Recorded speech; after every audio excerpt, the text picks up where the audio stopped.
大家好，我係毓民。首先我要喺呢度多謝過去10幾年來對 My Radio 不離不棄嘅朋友，冇咗你哋嘅支持 ，My Radio 今日唔可能繼續發聲。我要喺呢度呼籲各位朋友繼續支持 My Radio。My Radio 台灣直播室已經啟動咗一段時間，除咗毓民原有嘅節目喺呢度做直播同埋製作之外，我哋亦都製作緊一啲新嘅節目。不久之後咧就將會推出。我哋而家多咗好多新朋友，啲新訂戶，咁所以希望各位朋友咧可以介紹你嘅朋友去訂閱 My Radio 嘅 YouTube 頻道，呢個係對 My Radio 嘅支持，令到我哋嘅聲音無遠弗屆。第二咧就係付費支持，你可以通過交月費啊，或者即係入呢個 Patreon 做會員啊，咁你都可以支持呢個 My Radio 嘅。天涯若比鄰 ，My Radio 繼續發聲。貫徹聲嘶力竭，繼續青筋暴現，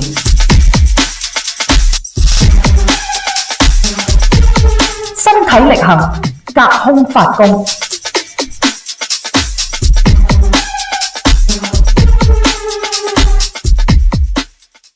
毓民踩場，現在同你剖析政治。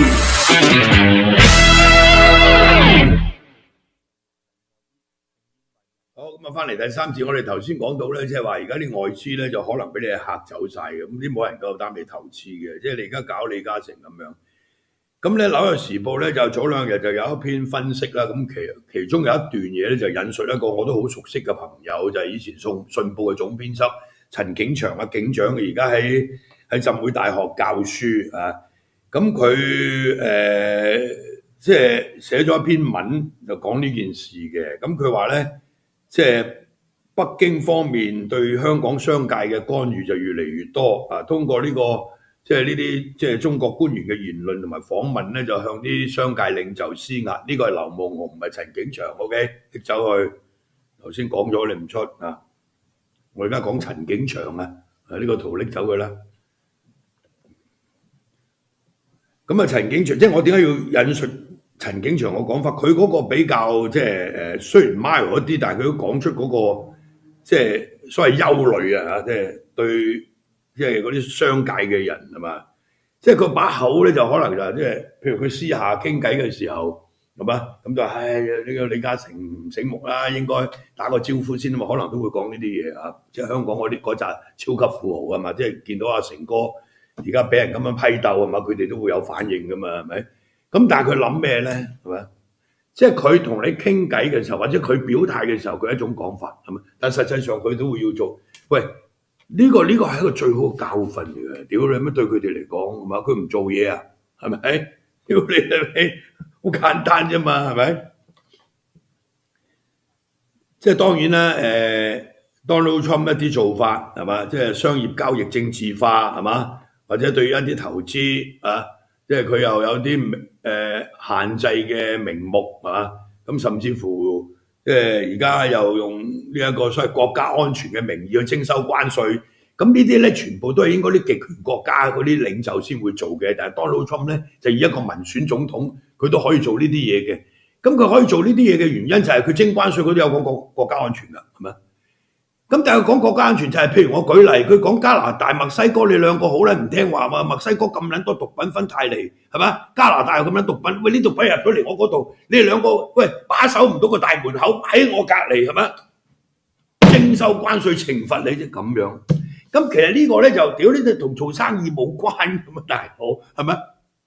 咁但係佢做呢啲嘢嘅時候，用呢一個理由，啲人又冇責任喎，因為佢係一個民選總統，好多人都冇責任㗎，係咪啊？咁但係結果而家都收唔到啦，墨西哥同加拿大係咪？人哋都會反擊啦，係咪？咁啊，阿警長嗰個講法咧，即係陳景祥嗰個講法就係話，喂，即係如果你嗰個干預越嚟越多嘅話咧，咁就好大問題㗎啦。即係其他嗰啲即係對商界咧，即係或者外邊嘅資金咧，人哋就會卻步啊！你呢個咪警長咯，啊陳景祥啊，咁佢以前係信報嘅老總嚟嘅啊。咁佢話咧，即係通過呢啲中國官員嘅言論同埋訪問，向商界領袖施壓，要求佢哋愛國。咁即係話咧，香港嘅公司就越嚟越難同中國嘅政治分離。嗱，佢呢個係一個客觀嘅描述嚟嘅，係咪？佢冇話去批判你嘅，佢喺香港嚟講，喺報紙寫文，佢點批判你即係北京嘅？佢即係意思就話，喂，咁香港公司就要越嚟即係你冇辦法同中國嘅政治分離啦。咁即係呢個可以解釋為佢都可能同意，喂，你要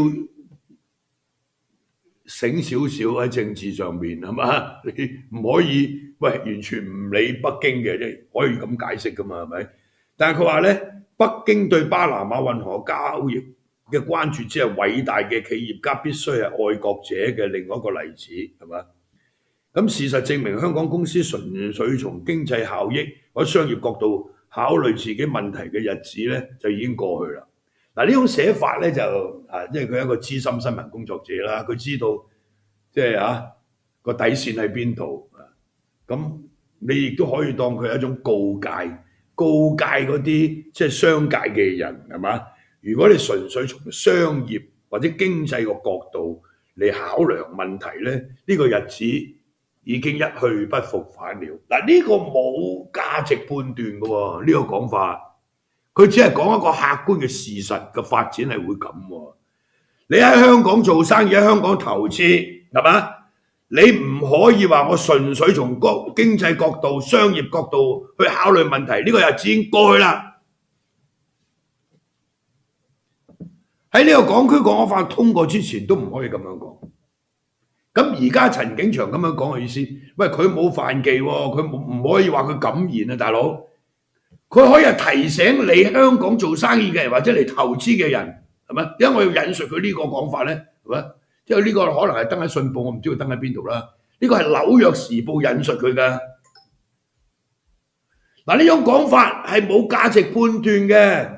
喂，你香港呢班大孖沙或者你外嚟投資嘅人，你要諗清楚啊！喺香港做生意係嘛？你如果純粹從經濟效益或者商業角度去考量問題嘅日子已經過去啊！咁即係話你如果要投資，咁你就要諗諗你都要愛國嘅，要從國家利益即係以國家利益為基礎啊，大佬！我做嘅生意有冇同國家利益衝突啊？屌你諗下呢個自由經濟嘅資本主義社會啊嘛，講明係50年不變啊，資本主義制度係咪啊？屌你真係係咪？即係如果你照警長去評論呢件事嗰個講法就係啦，係咪好清楚噶嘛？係咪？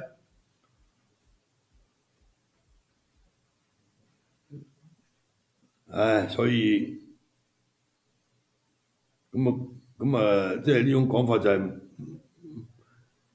如果唔想即係下下要同政治掛鈎，或者要睇你北京面色嘅，咁我咪唔撚嚟香港做生意咯，簡單啫嘛，係嘛？咁咪唔使煩咯，係嘛？嗱，其實呢一節咧，我就要本嚟就呢個題目我就要講咩咧？就係呢個因為短短地啦，因為最新嘅新聞嚟嘅美國財政部即係美國咧就會喺4月2號實施呢個對等關稅政策。你收我咁多，我就收你咁多。有好多國家咧係即係高關稅嘅，對美國進口嘅貨品係高關稅，係咪？所以而家其實佢而家要即係有呢一個所謂關稅政策，係嘛？就要對等關稅，4月2號開始。咁有啲咧佢係懲罰性嘅，係嘛？咁好似加拿大、墨西哥咁，但係而家就拖住。對於中國大陸咧，20%嗰個係梗嘅 ，OK 係嘛？咁4月2號就開始。咁然後北京咧一定係屌你，即係以牙還牙，係嘛？咁好啦，呢個4月2號呢個係一個即係關稅，即係佢 Donald Trump 嘅關稅政策，即係開始嗰一日就4月2號，係咪？好啦，美國財政部最近咧就將15個國家咧就列入呢個高關稅必須要即係唔好話制裁咧，要即係以牙還牙，要對等嘅，同埋列入咧佢英文叫 Dirty 15咁就根據即係外媒嘅報導咧，呢、個 Dirty 15咧 ，dirty 啊，屌你啫啊，用個 dirty 呢個字眼，骯髒15國啊！咁呢個係美國財政部長嗱，佢呢個所謂 Dirty 15咧，佢冇直接點名，但係咧就路透社就即係爆咗出嚟嘅。咁呢15個貿易伙伴，即係前15大貿易伙伴，係嘛？墨西哥、加拿大、中國、德國、日本、南韓、台灣、越南、英國、印度、荷蘭、愛爾蘭、意大利、法國同埋巴西。台灣係榜上有名 ，Dirty 15。即係呢個新聞，即係我今日睇到，我覺得好有趣。咁你台灣點搞咧？啫？喂，你點樣同呢一個 Donald Trump 去即係去交手？因為而家嘅即係賴清德政府係嘛？咁佢要靠嘅對美關係咧，就係佢個副總統蕭美琴，因為佢做過即係呢個駐美代表，或者呢邊就叫做駐美大使係嘛？咁即係你中華民國同美國冇外交關係，你唔可以叫大使嘅，嗰、個就係屌你即係處長北呢、個即係呢個代表處嘅處長駐美代表啦，係嘛？即係呢個中華民國政府住喺美國嘅代表啦，係嘛？咁但係你唔可以用中華民國政府嘅名義嘛，係嘛？咁呢個係外交部管嘅，係嘛？咁蕭美琴比較熟悉美國情況，同埋即係佢喺美國呢段時間咁同國會啊，即係嗰啲民主黨、共和黨國會議員，梗係要經常有來往啦，係咪？咁但係你 Donald Trump 究竟係行邊咧？行咩政策？你而家都仲喺度屌你咪喺度睇緊嘅啫喎，係嘛？忽然間 Dirty 15，咁你點咧？係嘛？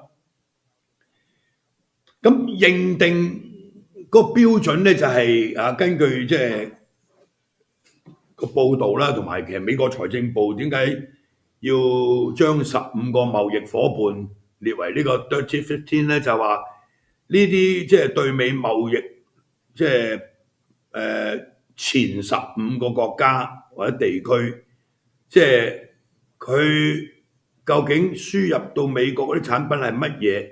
即係美國自己最需要或者無力製造嘅原本係愛嚟供應有需求嘅美國人，咁但係而家就話佢 dirty 係嘛？咁即係呢個係咩意思咧？喂，你同佢做開生意，佢賣啲嘢俾你美國，咁咪你梗係美國有需要啊嘛？咁你進口商係嘛？你向加拿大進口啲咩咧？墨西哥進口啲咩咧？台灣進口啲咩咧？你梗係有需要，美國社會裏邊有需要嘅，美國人民有需要嘅係嘛？咁你先至做到生意噶嘛？啱唔啱啊？係咪？咁而家係叫佢 dirty 喎，咁原來就話喂屌咩你關稅高喎，係咪啊？咁而且呢個所謂 dirty 15而家邊個話事？梗係 Donald Trump 話事啦，大佬係咪？咁以前未聽過咩叫 dirty 15嘅喎，係嘛？就係、美國即係前15大貿易伙伴係嘛？咁佢4月2號咧就會有一張單啊！嗰張單咧就而家叫宣判單啊，即係呢啲國家會收到，即係佢哋會承擔即係嘅關稅嘅稅率嘅數字，即係話你輸入美國嘅產品係嘛？你收我20%，咁我就收你20%，即係會或者唔止20%，會課以高關稅係嘛？咁好啦，台灣你如果想即係你唔係呢個所謂你想脱離呢個 Dirty 15嘅話咧，你就要減少對美國嘅輸出，然後增加對美國產品嘅採購係咪？所以之前已經可能收到風啦，係咪？即係賴清德政府已經即係多次表達會擴大對美國嘅採購，包括一啲工業產品、農產品同埋天然氣。我唔知大家記唔記得早幾年嘅時候，因為嗰啲所有來咩巴胺，即係來呢個叫萊豬即係進口台灣，屌你呢度啲人鬼殺咁嘈嘅係咪？咁呢度自己大把豬啊嘛，咁你進口啲美國豬嚟做咩咧？咁又為咗要擦美國鞋，咁好啦，咁你又要開放嘅美國嘅產品進口，咁好多時咧即係喺呢個過程裏邊咧，而家佢要個對等關稅嘅話咧，你就好弊啦，係嘛？咁但係換一個角度嚟講，喂，咁你就益咗台灣嗰啲民眾㗎喎，係嘛？但有啲產業咧就會影響啦，科技啊、製造業啦、半導體啦、電子零件啦、汽車產業啦，係嘛？咁台灣咧，因為進口車個貨稅咧好高嘅，17.5嘅個關稅係嘛？但係台灣出口去美國汽車關稅得2.5%。咁如果而家要對等咁點算咧？真係係嘛？咁佢可能呢度買車就會平啲喎，真係係嘛？即係可能就會平啲喎，係嘛？咁所以究竟而家台灣有咩適應之道？嗱，我哋即係睇到呢啲新聞，舉一個例啫。就台灣你而家咁樣，你究竟點去適應？你點樣對 Donald Trump？跟住落嚟，喂，你而家就喺度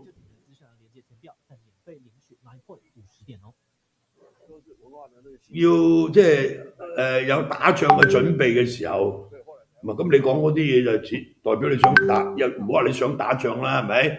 屌你咪人不犯我，我不犯人啊嘛，係咪？咁你真係預咗共產黨會打你，係嘛？咁而家你要備戰，係嘛？亦都視佢為敵國，好事啊！呢個係嘛？屌你本嚟就係敵對勢力嚟㗎啦，你係後知後覺啦，老長神早已經係當佢敵對勢力㗎啦，係嘛？咁你有咩準備先？係嘛？咁跟住 Donald Trump 就可以同你獅子大開口，大佬。所以諗下都寒寒地嘅，而家係。不過台灣人冇所謂嘅，而家屌你，即係我最近好留意呢度啲股市啊。當呢一個即係台積電可以跌到破1000咧，即係得翻900幾咧，係嘛？咁你即係喺 Donald Trump 上台之前1100幾啊，嗰隻股票係。咁呢輪咧係浮浮沉沉上落100-200點咁樣，間唔中就整一鑊金啲俾你嘆啦，300-400、500-600咁樣，係咪？整體嚟講係嗰個股票係跌嘅，一葉知秋係咪？好啦，到呢一個4月2號嗰個關稅政策出嚟嘅時候，仲大鑊，係嘛？佢冇啊，係咁噶啦，所以咪睇呢啲領導人嘅智慧咯，係咪？但係呢條友有個撚智慧咩？就成日喺度溜打，係咪？溜打唔緊要，挑你係咪？都唔喺度鳩噏，佢係利用呢個溜打嚟要消滅啲在野黨啊嘛，嗰度先撲街啊嘛，你明唔明啊？係咪？咁我當你消滅咗啲反對黨啦，咁共產黨嚟你消滅唔到佢啊嘛。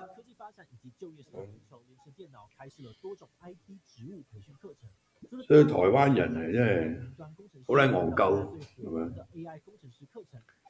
咁亦都可以講在野黨係非常不濟，係咪？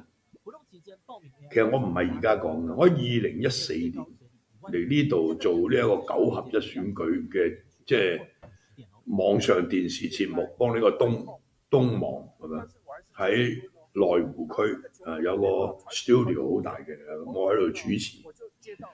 嗰次選舉完咗之後，我已經斷定國民黨係咪？即係至少10年翻唔到身。而家2014年講，2014年之後就2016到2022嗰8年係蔡英文做總統，跟住而家就賴清德做總統，係咪？我係2014年講嘅。10年你都翻唔到身，好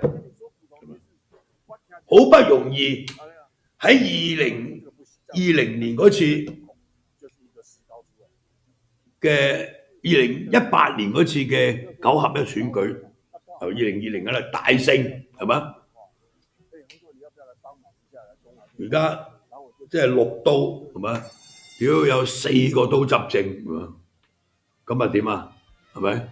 立法院又過半，咁又點啊？唔係你一樣冇得執政，而家仲要大罷免搞你，係咪？咁而家成個形勢就台派嘅，即係嗰個聲勢越嚟越大，係嘛？咁你中華民國派準備收皮，係嘛？加上有個馬英九喺唔適當時間做唔撚適當嘅嘢，咁有呢個嘢喺度倒米，咁你國民黨邊有得救啫？係咪？你冇咗即係在野嘅制衡力量。民進黨可以更加為所欲為，係嘛？佢佢而家連 Donald Trump 都未估到佢究竟會行即係玩邊科，咁你屌你邊度玩啫，係咪？好，咁啊，今日講到呢度，咁嗱，我即係喺呢度再講一講關於我哋嘅情況。咁啊，到今日為止，我哋都冇辦法即係攞翻呢個即係 My Radio Hong Kong 嘅嗰個 YouTube 頻道嘅。咁而家我哋喺度好積極咁樣喺度同佢即係喺度即係大家屌你即係喺度溝通緊，因為佢要求我哋做嗰啲嘢，我哋全部做唔到嘅，係嘛？嗰啲認證啊、驗證嘅方法，因為我哋俾人 hack 撚咗個 account， 所有嗰啲嘢全部 hack 晒嘅，係嘛？用咩電話嚟認證，用乜嘢，佢改晒，我哋全部做唔到嘅。咁但係我希望，即係有睇我節目嘅嗰啲 Google 嗰啲人啦嚇，即係因為佢哋同我哋溝通都係用中文嘅 ，OK 啊？咁唔該你高抬貴手，唔好繼續喺度玩嘢啦，大佬，係咪？要真正認證好嘢，我同你視像都得㗎。我哋幾時擺邊條片上去，係咪？我哋都記得㗎，係咪？可以咁咪得咯，係咪？咁點解搞到屌你啫？成日喺度打官樣文章喺度，係嘛 ？YouTube 最難搞嘅都翻生啦，係咪？喂，我哋最大嘅問題唔緊要，我而家用 My Radio 台灣嚟做重溫，或者遲啲做直播，係嘛？或者我哋等多個零月都可以有藥變成一個盈利嘅 account。但係畢竟我個 subscriber 爭好遠嘛，呢個 My Radio Taiwan 得幾千人，但係我哋嗰個係31萬幾咁多年累積落嚟嘅大佬，仲有一個黃毓民頻道6萬幾，加埋成40萬嘅 subscriber 係嘛？即係一鑊玩撚死你係嘛？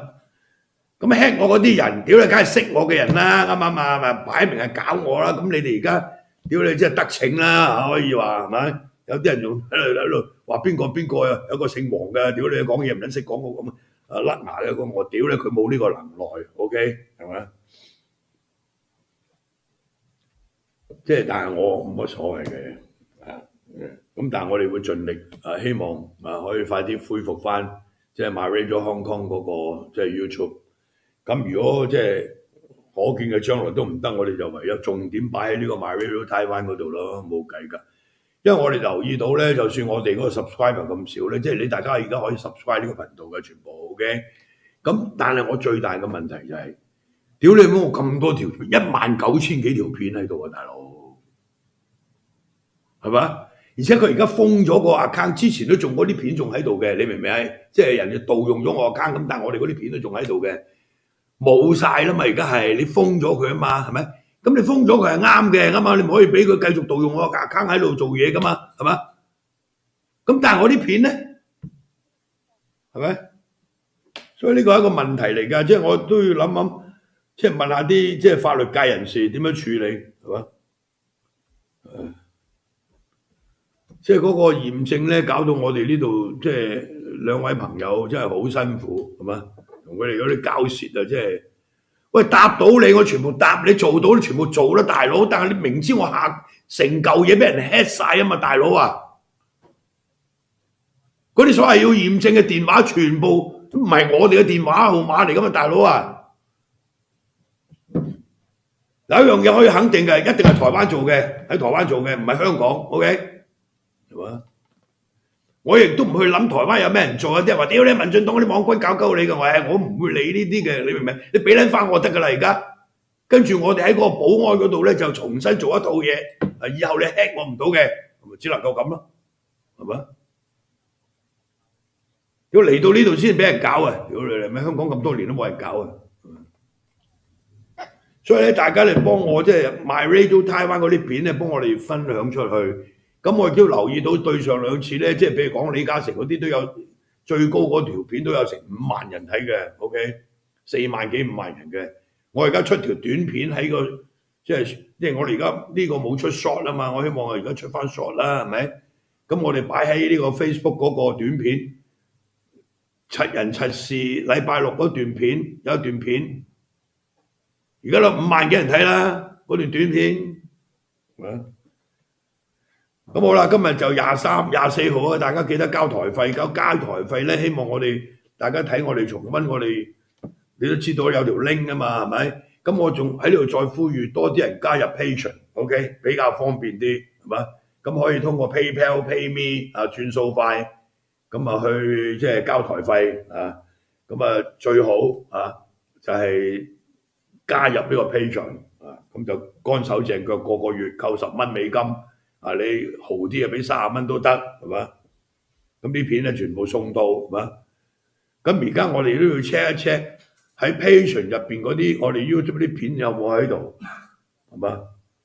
即係照計應該喺度嘅，係嘛？全部我唔記得有冇要 check 一 check 咯，即係啊，即係之前嗰啲片啊，我講啊。